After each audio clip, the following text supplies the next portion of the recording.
नमस्कार। प्रेम थ्रेजा चैनल पर आप सबका हार्दिक स्वागत है।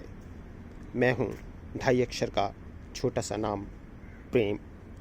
आज मैं जो वीडियो आपके लेकर आया हूं वह पौधों पर आधारित है और आज का पौधा है क्रिसैंथेमम, या फिर हिंदी में कहिए तो गुलदाउदी।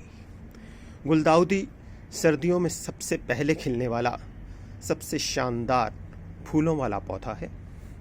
यह पौधा वैसे तो वर्ष भर आपके गमलों में रहता है, लेकिन नवंबर आखिर से लेकर इसकी जो खूबसूरती फूलों के माध्यम से है वह आपको बरबस ही अपनी ओर आकृष्ट करती है।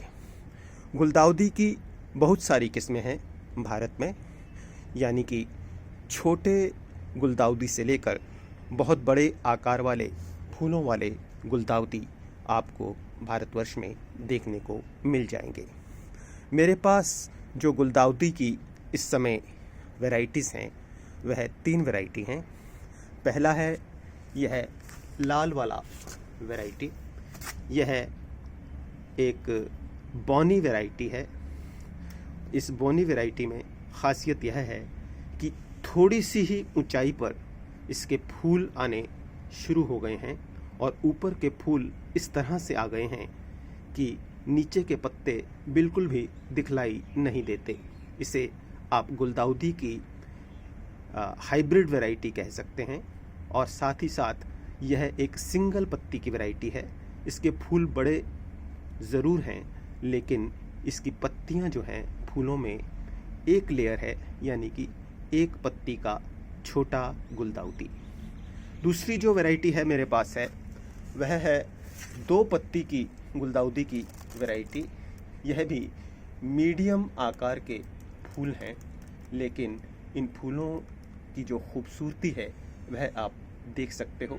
एक ठीक सेंटर वाला गुलदाउदी ठीक ऐसा प्रतीत होता है जैसे कि दीपावली पर किसी ने ज़मीन पर वो चक्रियाँ चला रखी हों, या फिर आप ऐसा भी कह सकते हैं कि यह जो वैरायटी है गुलदाउदी की ऐसी प्रतीत होती है मानो कि पेपर फ्लावर लगे हुए हों। गुलदाउदी ना होकर पेपर फ्लावर लगे हुए हैं। शुरुआत में धूप में ज़्यादा रहने से इस गुलदाउदी में इस तरह का पर्पल कलर आया था, लेकिन उसके बाद मैंने देखा कि ज़्यादातर यह सफ़ेद और मध्यम आकार की वैरायटी है और इसकी जो फूलों की पंखुड़ियाँ हैं वह 2 लेयर में हैं। इसके बाद जो गुलदाउदी का पौधा मेरे पास उपलब्ध है वह है मल्टी पेटल्स या बहुपत्तियों वाला ये लाल रंग का गुलदाउदी। इसके अंदर बहुत सारी घनी पत्तियां हैं और इसे आप गुलदाउदी की तीसरी वैरायटी भी मान सकते हैं। कुल मिलाकर बहुत ही सुंदर लुक दे रहा है इस समय मेरे इस छत के मिनी गार्डन में। आप देख सकते हैं बहुत अच्छी तरीके से सभी पौधों में कलियां भी आई हुई हैं और बहुत घने प्रतीत हो रहे हैं। अब आप इसका अगर सीक्रेट जानना चाहें तो मैं मात्र आपको इतना ही कह सकता हूं कि गुलदाउदी की पूरे साल आप केयर कीजिए और उसके बाद नवंबर के शुरुआत में आप चाहें तो इससे बहुत अच्छे फूल प्राप्त कर सकते हैं। उसके लिए आपको सिर्फ 3 सीक्रेट जानने की ज़रूरत है।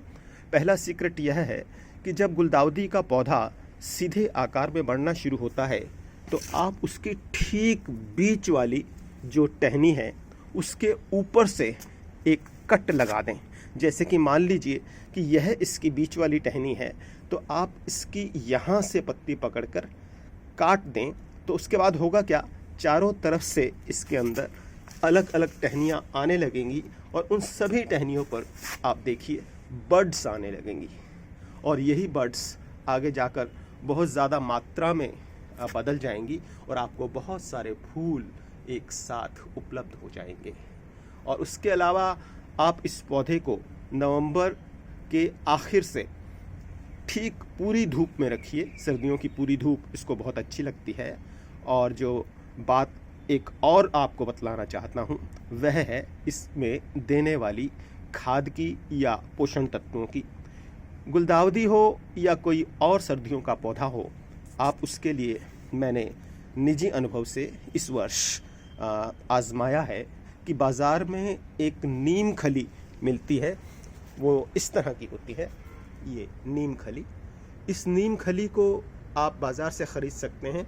मवेशियों को चारा उपलब्ध कराने वाली जगहों पर या दुकानों पर यह आसानी से उपलब्ध हो जाती है। इस नीम खली को आप पानी में लगभग 2 घंटे तक डुबो कर रखिए और डुबोने के बाद पानी का रंग जो है वो लगभग इस तरह का हो जाता है।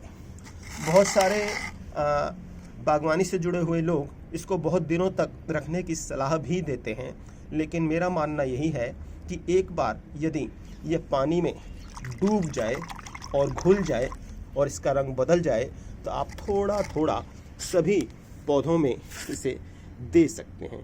इस पौधे में इतना, इस पौधे में इतना, इस पौधे में इतना और इस पौधे में इतना।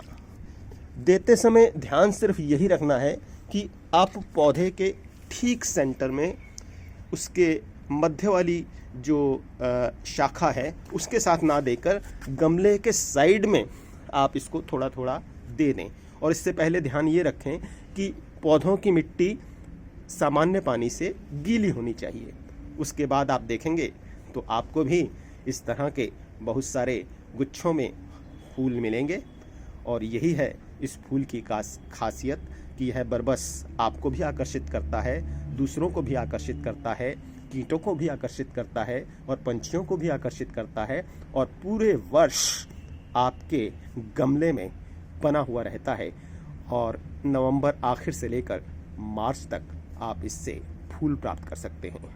यहाँ एक बात और आपको बतला दूं कि अब मान लीजिए कि यह फूलों से भरा हुआ है और इस समय दिसंबर का महीना चल रहा है।